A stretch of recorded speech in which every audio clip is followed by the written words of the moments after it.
This is Dr. Jerry Tennant.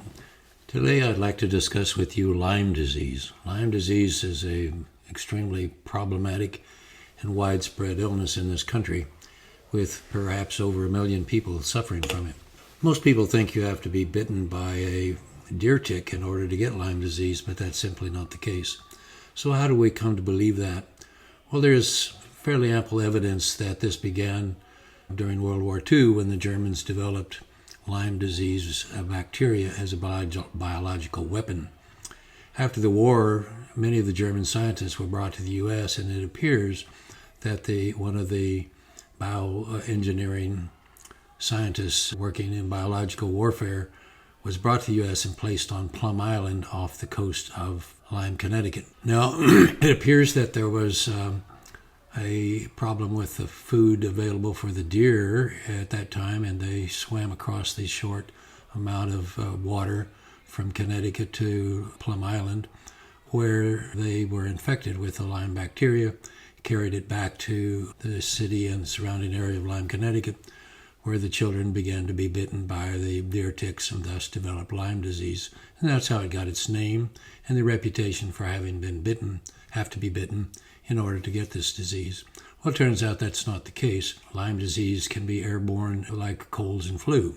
Now, one of the problems with treating Lyme disease is that the basic infectious agents are bacteria, and bacteria have cell membranes, and antibiotics work against cell membranes. And so the basic treatment for Lyme disease has been to give courses of antibiotics, often for several months at a time. The problem is that the Lyme bacteria and its associated colleagues have the ability to shed their cell membranes and go inside the cells and curl up like little bears in a cave, and thus the antibiotics can't get to them. So the bacteria live inside the cell until the cell dies. It kicks the bacteria back out into the extracellular space. They reassemble their cell membranes, and that's the only time that antibiotics can actually do anything for them as far as killing them. So since they spend the majority of their life cycle inside of cells, antibiotics just really don't work. So people who have Lyme disease take a course of antibiotics, feel better, then they get worse and they feel. So they take some more antibiotics, feel a little better, and then get worse than they were before. And so every time they have a course of antibiotics, they feel better for a short time and then get worse and worse and worse and worse. So the only way you can actually attack these microorganisms is with either oxidative therapies or with frequencies. So what we have found is that we have the ability to know the frequencies that will destroy them even if they're inside the cells, and also the oxidative therapies are effective at doing that. And so what we find is that it's not that difficult to treat Lyme disease.